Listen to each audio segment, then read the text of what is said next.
الحمد لله والصلاة والسلام على رسول الله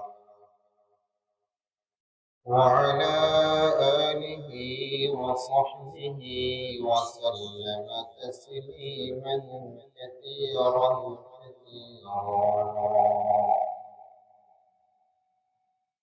أما بعد فأعوذ بالله من الشيطان الرجيم بسم الله الرحمن الرحيم والفجر وليال عشر والشفع والوتر صدق الله مولانا العظيم. وعن عبد الله بن عباس رضي الله تعالى عنه قال رسول الله صلى الله عليه وسلم: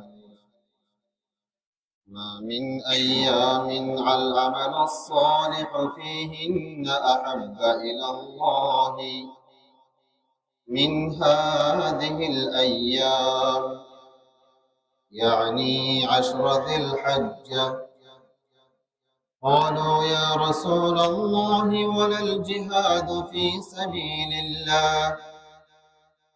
قال ولا الجهاد في سبيل الله إلا رجل خرج بنفسه وماله فلم يرجع من ذلك بشيء، أو كما قال عليه الصلاة والسلام. আজ 26শে জিলকাদা মোতাবেক 15 মে 1447 হিজরি মোতাবেক 2026 ঐতিহ্যবাহী জামিয়া কুরআনিয়া ইউনুসিয়ার শাহী জামি মসজিদে উপস্থিত সম্মানিত সমবেত মুসল্লিয়ান কিরাম, আজকে আমাদের আলোচনার বিষয়বস্তু হলো জিলহজের প্রথম 10 দিনের ফজিলত, করণীয় ও বর্জনীয়।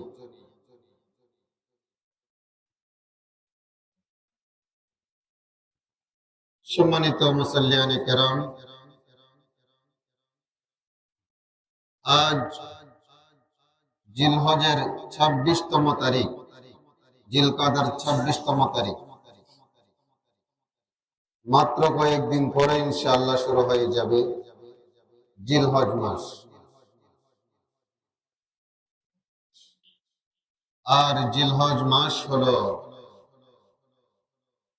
ইসলামে অত্যন্ত একটি গুরুত্বপূর্ণ মাস।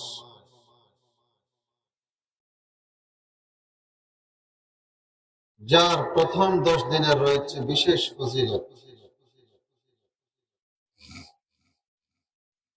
যদি আমরা আগে ভাগে ফজিলত গুলোর অন্তরে যদি বদ্ধমূল করে নিতে পারি, আল্লাহ পাক রব্বুল আলামিনের ইচ্ছে হলে আমাদের জন্য আমল করা সহজ হয়ে যাবে।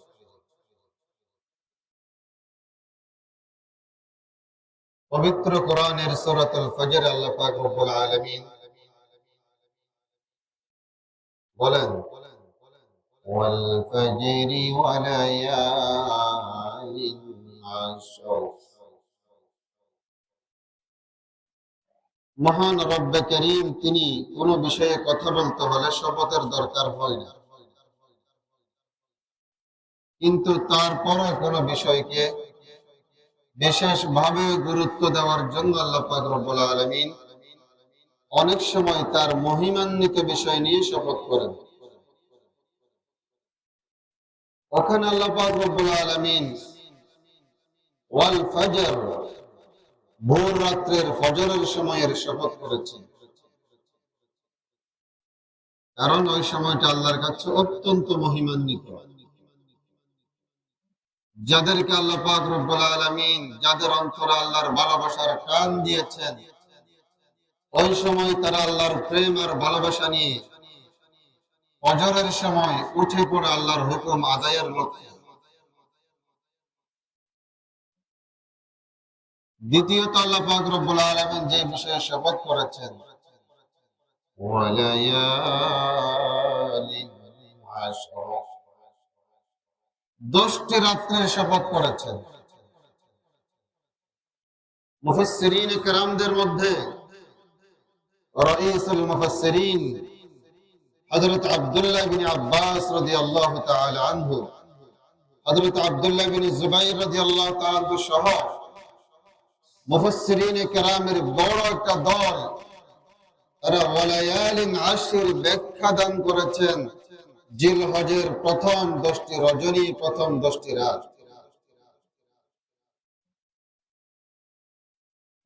অর্থাৎ এই 10টি রাত আল্লাহ রাব্বুল আলামিনের কাছে অত্যন্ত মূল্যবান হওয়ার কারণে আল্লাহ রাব্বুল আযীম ওই 10টি রাতের আলাদাভাবে শপথ করেছেন। আসুন আমরা হাদিসের আলোকে ওই রাত কত ফজিলতপূর্ণ বোঝার চেষ্টা করি। মুসলিম এবং আবু দাউদ সহ বিভিন্ন হাদিসের কিতাবে এসেছে, মা মিন আইয়ামিন العمل الصالح فيهن أحب إلى الله من هذه الأيام يعني 10 ذي الحجة। يا نبي صلى الله عليه وسلم বলেন, বছরের ক্যালেন্ডারে কত দিন আছে, কোন দিনের মধ্যে আল্লাহর কাছে আমল করা অত বেশি প্রিয় এবং বেশি মকবুল নয়। যত বেশি আমল আল্লাহর কাছে বেশি প্রিয় হয়, বেশি গ্রহণযোগ্য হয় জিলহজের প্রথম 10 তারিখ। সাহাবায়ে কেরাম রাসূলের এই কথা শুনে আশ্চর্য হয়ে গেলেন, ইয়া রাসূলুল্লাহ ওয়ালাল জিহাদু ফি সাবিলিল্লাহ, এই 10 দিনের বাইরে যদি অন্য কেউ যদি আল্লাহর পথে জিহাদও করে, তাও কি এই 10 দিনের আমলের সমান হবে না? রাসূল বলেন, ওয়ালাল জিহাদু ফি সাবিলিল্লাহ, এই 10 দিনের বাইরে কি জিহাদ করার জন্য বের হয়ে গেল, তাও এই 10 দিনের আমলের সমান হবে না।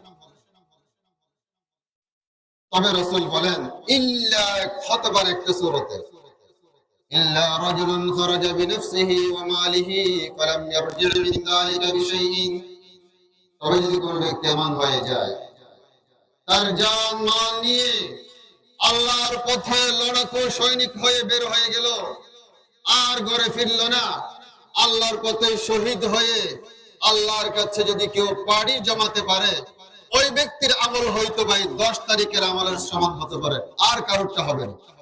কত ফজিলত, কত ফজিলতের কথা। অন্য হাদিসে আমার রাসূল সাল্লাল্লাহু আলাইহি ওয়াসাল্লাম কথাকে আরেকটু পরিষ্কার করে বলেছেন,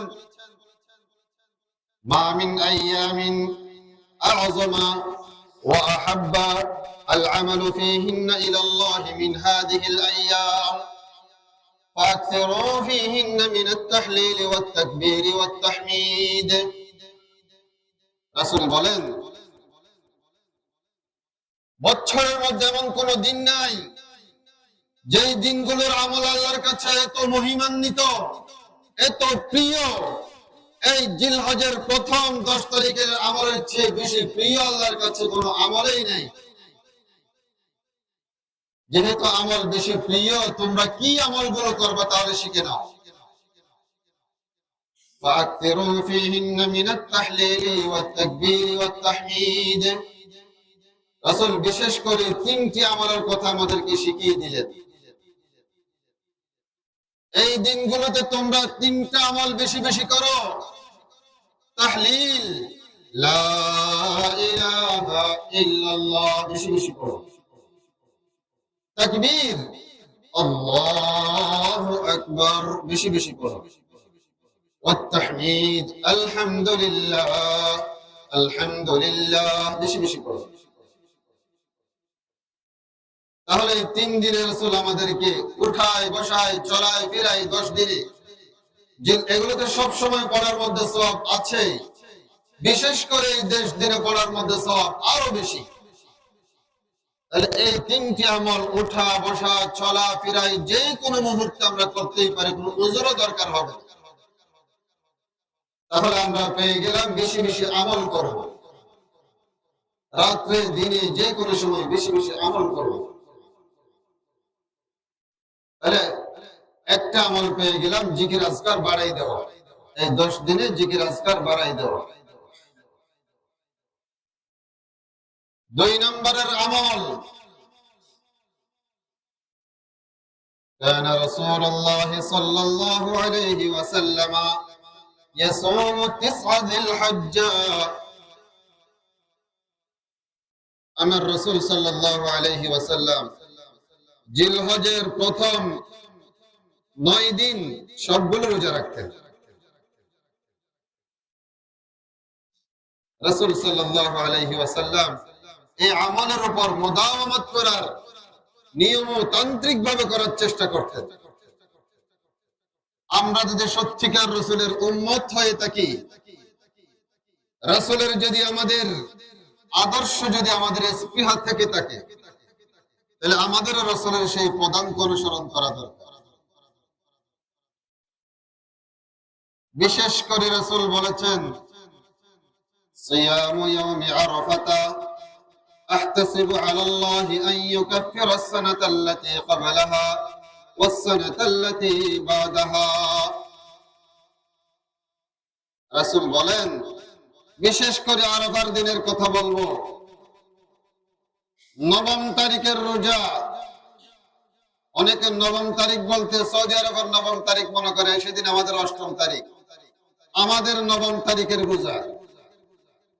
সুমু লিরুয়াতিহি ওয়া আফতিরু লিরুয়াতিহি, যাদের তারিখের হিসাব তাদের। আমাদের 9 তারিখে যদি কোনো মুসলমান রোজা রাখে, ওই রোজার বদৌলতে আল্লাহ পাক রব্বুল আলামিন 1 বছরের আগের সমস্ত গুনাহকে ক্ষমা করে দিবেন, আগামী 1 বছরের পরের গুনাহকে আল্লাহ পাক ক্ষমা করে দিবেন। তবে কোন গুনাহ ক্ষমা করবেন? সগীরা গুনাহ। এই সমস্ত কথাগুলো থেকে অনেকে প্রতারিত হয়। অনেকে মনে করে হুজুর রোজা তো রাখছি, 2 বছরের কাম ক্লিয়ার, এখন যা ইচ্ছে সবই করতে পারবো। এমন নয়। হুজুর কারণে গুনাহ ঝরে যায়। এভাবে যেসব জায়গার মধ্যে গুনাহ ঝরে যায়, কথাগুলো বলা হয়েছে হাদিস শরীফে, সবগুলোর উদ্দেশ্য হলো সগীরা গুনাহ। কবিরা গুনাহ তওবা ব্যতীত আল্লাহ পাক রব্বুল আলামিন মাফ করবেন। তাহলে আমাদের 2 নম্বরের করণীয় হলো রোজা রাখা। 1 নম্বরের করণীয় হলো ইবাদত গুজারি বাড়িয়ে দেওয়া। এটা রাসূল উদাহরণ স্বরূপ কয়েকটার কথা বলেছেন। অন্যান্য ইবাদত গুজারিও হতে পারে, কোরআনের তেলাওয়াত, তাসবিহ, তাহলিল সবগুলো বাড়িয়ে দেওয়া। ইবাদতের মধ্যে মুসলমানদের ঘরে যেন একটা জোয়ার চলে আসে।